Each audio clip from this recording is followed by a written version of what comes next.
ರಾಜ್ಯದಲ್ಲಿ ಎಸ್ಐಆರ್ ಪ್ರಕ್ರಿಯೆ ಏನೋ ಆಗ್ತಾ ಇದೆ, ಆದರೆ ಇದು ಸರಿಯಿಲ್ಲ, ಅಕ್ರಮಗಳಾಗ್ತಾ ಇದೆಯಂತ ಬಿಜೆಪಿ ಮತ್ತು ಜೆಡಿಎಸ್ನ ನಾಯಕರು ಸಾಲು ಸಾಲು ಆರೋಪಗಳನ್ನ ಮಾಡ್ತಿದ್ದಾರೆ. ಇವತ್ತು ಚುನಾವಣಾ ಆಯೋಗಕ್ಕೆ ಎನ್ಡಿಎ ನಾಯಕರು ಜಂಟಿಯಾಗಿ ಹೋಗಿ ದೂರು ಕೊಡುವಂತ ಕೆಲಸ ಮಾಡಿದ್ರು. ಈ ಸಂದರ್ಭದಲ್ಲಿ ಕುಮಾರಸ್ವಾಮಿ ಅವರು, ಪ್ರಹ್ಲಾದ್ ಜೋಶಿ ಅವರು, ಶೋಭಾ ಕರಂದ್ಲಾಜೆ ಸೇರಿದಂತೆ ಆರ್ ಅಶೋಕ್ ಮತ್ತು ಇನ್ನಿತರ ಎಲ್ಲರೂ ಕೂಡ ಸಾಥ್ ಕೊಟ್ಟಿದ್ರು. ಈ ಸಂದರ್ಭದಲ್ಲಿ ರಾಜ್ಯ ಸರ್ಕಾರದ ವಿರುದ್ಧ ಎನ್ಡಿಎ ನಾಯಕರು ಅಸಮಾಧಾನವನ್ನ ಹೊರಗಾಕಿದ್ದಾರೆ. ಯಾರ್ಯಾರು ಮಾತನಾಡಿದ್ದಾರೆ ಅವೆಲ್ಲವನ್ನ ನೋಡ್ಕೊಂಡ್ ಬರೋಣ. ನಡೀತಾ ಇರತಕ್ಕಂಥ ಈ ಒಂದು ಎಸ್ಐಆರ್ ನ ಪ್ರಕ್ರಿಯೆಯಲ್ಲಿ ಪ್ರತಿದಿನ ಮೊದಲನೇ ದಿನದಿಂದಲೇ ಪ್ರಾರಂಭ ಆಗಿರ್ತಕ್ಕಂಥ ಅಕ್ರಮಗಳ ಒಂದು ಪ್ರೋತ್ಸಾಹ ಕೊಡ್ತಕ್ಕಂಥದ್ದಕ್ಕೆ ಈ ಸರ್ಕಾರದಲ್ಲಿ ಇರ್ತಕ್ಕಂಥ ಅಧಿಕಾರಿಗಳು 31 ಜಿಲ್ಲೆಯಲ್ಲಿ ನಡೀತಾ ಇರ್ತಕ್ಕಂಥ ಹಲವಾರು ದಾಖಲೆಗಳೇನಿದೆ ಅಕ್ರಮವಾಗಿ ಕಾನೂನು ಬಾಹಿರವಾಗಿ ಈ ಒಂದು ಪ್ರಕ್ರಿಯೆ ನಡೆಯತಕ್ಕಂಥದ್ದನ್ನ ಮತ್ತು ನಾವು ದಾಖಲೆಗಳ ಸಮೇತವೇ ಏನು ಒಂದು ಇಂಡಿಯ ಕರ್ನಾಟಕದ ರೆಪ್ರೆಸೆಂಟ್ ಮಾಡ್ತಕ್ಕಂಥ ಚುನಾವಣಾ ಆಯುಕ್ತರಿಗೆ ಕೊಟ್ಟಿದ್ದೇವೆ ಸಿಇಒಗೆ. ಅವರು ಸಹ ಈಗಾಗಲೇ ಕೇಂದ್ರ ಸರ್ಕಾರಕ್ಕೆ ನಾವು ಎಲ್ಲ ಮಾಹಿತಿ ಕೊಟ್ಟಿದ್ದೇವೆ. ಕೇಂದ್ರ ಸರ್ಕಾರ ಅಲ್ಲ, ಸಾರಿ, ಚುನಾವಣಾ ಆಯೋಗದಿಂದ ಬಹುಶಃ ಇವತ್ತು ಇವ್ರನ್ನ ಡೆಪ್ಯೂಟ್ ಮಾಡಿದ್ದಾರೆ. ವಾಟ್ಸ್ಆಪ್ ಗ್ರೂಪ್ ಅನ್ನ ರಚನೆ ಮಾಡಿ ಸಂತೆ ನಡೀತಿರುವಂತಹ ಪ್ರದೇಶದಲ್ಲಿ, ಮದರ್ಸಾದಲ್ಲಿ ಮತ್ತು ಮಸೀದಿಯಲ್ಲಿ PLA 2ಗಳಿಗೆ PLOಗಳು ಇನ್ಫಾರ್ಮ್ ಮಾಡಬೇಕು. ಮತ್ತು ಅನೇಕ ಕಡೆ ಸ್ಥಳೀಯ ಶಾಸಕರ ಭಾವಚಿತ್ರವನ್ನ BLAಗಳು ಹಾಕಿ ಪ್ರಚಾರ ಮಾಡ್ತಾ ಇದ್ದಾರೆ.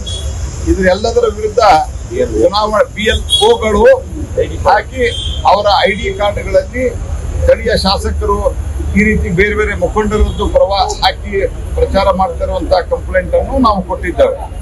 ಅವರ ಮೇಲೆ ಆಕ್ಷನ್ ಹಾಕಬೇಕು. ಒಂದು ಕಡೆ 1 ತಿಂಗಳ ಒಂದು ಗಡಿ ಕೊಟ್ಟಿದ್ದಾರೆ ಈ ಪ್ರಕ್ರಿಯೆ ಮಾಡಿ ಎಲ್ಲ ಸಬ್ಮಿಟ್ ಮಾಡೋದಕ್ಕೆ. ಎನ್ಡಿಎ ನಾಯಕರು ಹೇಳ್ತಿರೋದು ಒಂದೇ ಸರ್, ಕುಮ್ಮಕ್ಕು, ಕಾಂಗ್ರೆಸ್ ಕುಮ್ಮಕ್ಕು ಕೊಡ್ತಿದೆ, ಆರಂಭದಿಂದಲೂ ಕೂಡ ಮಿಸ್ಟೇಕ್ಸ್ಗಳಾಗಿದೆ, ವಾಪಸ್ ಮಾಡಿ ಅಂತ.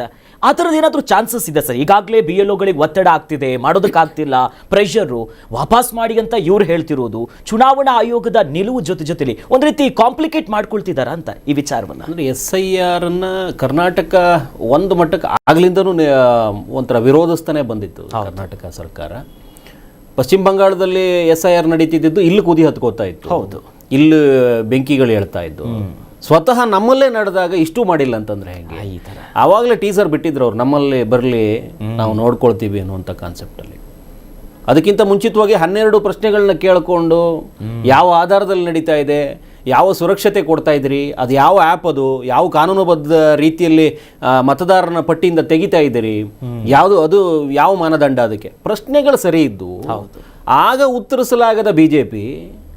ಉತ್ತರಿಸಲಾಗದ ಬಿಜೆಪಿ ಈಗ ಅದೇನೋ ಬೇರೆ ನಿಟ್ಟಲ್ಲಿ ಒಂದು ಹಂತಕ್ಕೆ ತಗೊಂಡು ಅಲ್ಲೆಲ್ಲೋ ಮದ್ರಾಸ್ದಲ್ಲಿ ನಡೀತು, ಅಲ್ಲೆಲ್ಲೋ ಮಂದಿರದಲ್ಲಿ ನಡೀತಾ ಇದೆ, ಸಂತೆಯಲ್ಲಿ ನಡೀತಾ ಇದೆ, ಎಲ್ಲ ಕಡೆನೂ ನಡೀತಾ ಇದೆ. ಸರ್ಕಾರದ ವಿರುದ್ಧವಾಗಿ ನೀವು ತಗೊಂಡೋಗಿ ಇವತ್ತು ಚುನಾವಣಾಧಿಕಾರಿಗಳಿಗೆ ಕೊಟ್ಟಿದ್ದೀರಿ, ಅವರು ಕೇಂದ್ರ ಚುನಾವಣಾ ಆಯೋಗಕ್ಕೆ ತಲುಪಿಸ್ತಾರೆ.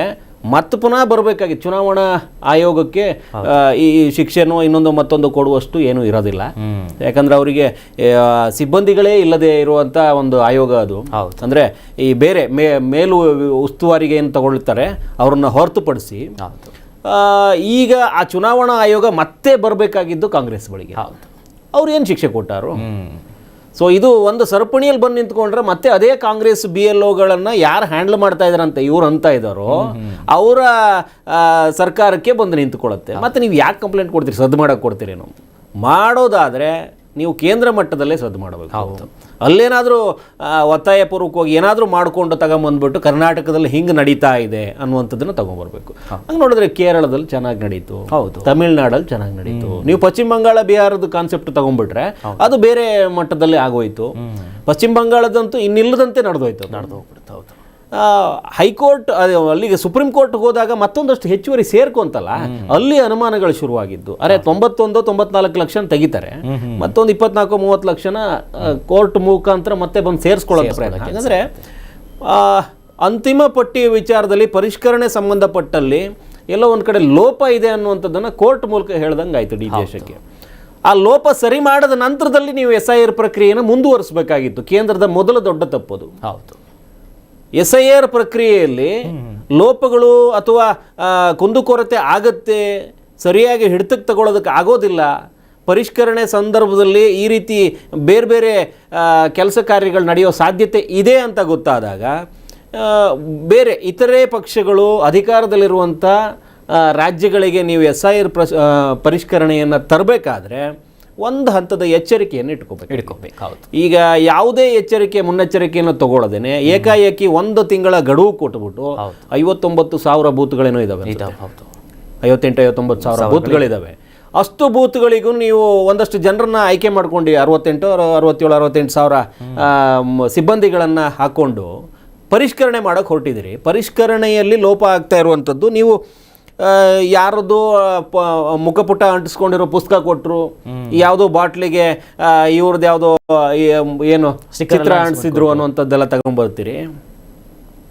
ಒಂದು ನೀವು ಚಿತ್ರ ಅಂಟಿಸಿರೋದು ತಗೊಂಡೋಗಿಲ್ಲ ಅನ್ನೋದು ಒಂದು ಬೇಜಾರಿರ್ಬೋದು, ಅಥವಾ SIR ಪ್ರಕ್ರಿಯೆಯಲ್ಲಿ ನೀವು ಮೂಗು ತೂರಿಸಲೇಬೇಕು ಅಂತ ಮಾಡ್ತಾ ಇರೋದಿರ್ಬೋದು. ಸಂಬಂಧಪಟ್ಟಂತೆ ಪ್ರಶ್ನೆಗಳು ಹೇಳಬೇಕು. ಅದು ಯಾವುದೋ ಫೋಟೋ ಅಂಟಿಸ್ಕೊಂಡು ಬಂದ ತಕ್ಷಣಕ್ಕೆ ಏನೂ ಆಗೋದಿಲ್ಲ, ಅದೇನೋ ತೆಗೆದು ಕೊಟ್ಟ ತಕ್ಷಣಕ್ಕೆ ಏನೂ ಆಗೋದಿಲ್ಲ. ಮನೆಗೆ ಹೋಗಬೇಕಾಗಿರುವಂಥ BLO, ಬೂತ್ ಮಟ್ಟದ ಅಧಿಕಾರಿ, ನೀವು ಮಸೀದಿಲೋ ಮಂದಿರದಲ್ಲೋ ಅಥವಾ ಸಂತೆಕಟ್ಟೆಲ್ಲೋ ಕೂತ್ಕೊಂಡು ಎಲ್ಲರನ್ನು ಸಮೂಹವಾಗಿ ಅವನು ಪರಿಷ್ಕರಣೆ ಮಾಡ್ತಾ ಇದ್ದಾನೆ ಅಂತಂದಾಗಲೇ ಅಲ್ಲೇ ಲೋಪ ಅಂತ. ಹೌದು. ನಿಮ್ಮ ಏನು ಏಕರೂಪದ ಮಾರ್ಗಸೂಚಿ ಬಿಟ್ಟಿದ್ರಿ, ಆ ಮಾರ್ಗಸೂಚಿಯಲ್ಲೇ ಲೋಪ ಇದೆ ಅಂತ ಆಯ್ತು. ಅದನ್ನೇ ಅವರು ಗಾಳಿಗೆ ತೂರಿದ್ದಾರೆ ಅಂತಂದ್ರೆ ಮೊದಲು ಆ BLO ಅಧಿಕಾರಿಗಳ ಮೇಲ್ಗಡೆ ಕ್ರಮ ತಗೋಬೇಕಿತ್ತು. ಈಗ ಎಲ್ಲವನ್ನು ಬಿಟ್ಟಾದ ನಂತರದಲ್ಲಿ ಈಗ ಏನೋ ಕೋಟೆ ಬಾಗ್ಲಕ್ಕೆ ಹೋದಂಗೆ ಆಯ್ತು. ಕೇಂದ್ರದಲ್ಲಿ ನಿಮ್ಮದೇ ಸರ್ಕಾರ ಇರಬೇಕಾದ್ರೆ ವಿರೋಧ ಪಕ್ಷದವರು ಅದನ್ನೇ ಹೇಳ್ತಾ ಇರೋದು, ಈ ಸಿಬ್ಬಂದಿಗಳು ಸರಿ ಇಲ್ಲ, ಇವ್ರು ಮಾಡೋದು ಸರಿಯಾದ ಪರಿಷ್ಕರಣೆ ಅಲ್ಲ. ಈ ನೆಪದಲ್ಲಿ ಪಶ್ಚಿಮ ಬಂಗಾಳದಲ್ಲಿ ಏನು ಮಾಡೋಕ್ಕೆ ಹೊರಟಿದ್ರಲ್ಲ, ಕೋರ್ಟ್ ಥ್ರೂ ಹೊರಗಡೆ ಅವ್ರನ್ನ ಕರ್ಕೊಂಡ್ಬಂದು ಪರಿಷ್ಕರಣೆ ಮಾಡಿದ್ರು. ಅಂಥ ಸಂದರ್ಭದಲ್ಲಿ ಅವ್ರಿಗೆ ಬೇಕಾದಂಥದ್ದೇ ಪರಿಷ್ಕರಣೆ ನಡೀತು ಅನ್ನೋಂಥದ್ದಲ್ಲಿ ಕರ್ನಾಟಕ ಸರ್ಕಾರದ ಅಡಿಯಲ್ಲಿ ಈ BLOಗಳನ್ನು ಸಿಬ್ಬಂದಿಗಳನ್ನು ನೇಮಕ ಮಾಡಿರೋದು BJP ಸರ್ಕಾರಕ್ಕೂ ಮತ್ತು BJPಯ ಮುಖಂಡರಿಗೂ ಅದು ಒಪ್ಪಿತ ಅಲ್ಲ. ಅವರಿಗೆ ಬೇಕಾಗಿರುವಂತೆ ಹೊರಗಡೆ ಇರೋರನ್ನ ಕರ್ಕೊಂಬಂದ್ಬಿಟ್ಟು ಅವ್ರಿಗೆ ಯಾರನ್ನು ಬೇಕೋ ಅವ್ರನ್ನ ಒಳಗಡೆ ಸೇರಿಸುವಂಥ ಪ್ರಯತ್ನ ಅವ್ರು ಮಾಡ್ತಾರೆ ಅಂತ ಆರೋಪ ಮಾಡ್ತಾ ಇದ್ದಾರೆ. ಈ ಸಿಬ್ಬಂದಿಗಳೆಲ್ಲರೂ ಕರ್ನಾಟಕ ಸರ್ಕಾರಕ್ಕೆ ಸಂಬಂಧಪಟ್ಟಂಥವ್ರು. ಈ 58-59,000 ಜನ ಪೂರ್ತಿ 68,000 ಚಿಲ್ಲರೆ ಇದ್ದಾರೆ. ಬೂತ್ ಸಂಬಂಧಪಟ್ಟಂಗೆ 68,000-69,000 ಜನ ಸಿಬ್ಬಂದಿಗಳನ್ನು ಇದಕ್ಕೆ ಮಾತ್ರ ಆಯ್ಕೆ ಮಾಡ್ಕೊಂಡಿದ್ದಾರೆ. ಸೊ ಆ ಸಿಬ್ಬಂದಿಗಳು ಎಲ್ಲರೂ ಒಂದು ತಿಂಗಳ ಮಟ್ಟಿಗೆ ಕೇಂದ್ರದ ಅಡಿಯಲ್ಲಿ ಕೆಲಸ ಮಾಡಿದ್ರು ಕೂಡ ಅವರು ಸರ್ಕಾರದ ಅಡಿಯಲ್ಲೇ ಬರುವಂಥ ನೌಕರರು, ಸಿಬ್ಬಂದಿಗಳು ಆಗಿರೋದ್ರಿಂದ ಅವರಿಗೆ ಒಂದಷ್ಟು ಋಣಭಾರ ತೀರಿಸೋದಕ್ಕೋಸ್ಕರ ಕೆಲಸ ಮಾಡ್ತಾರೆ ಅನ್ನುವಂಥ ಇವರೇನು ವಾದ ಇದೆ.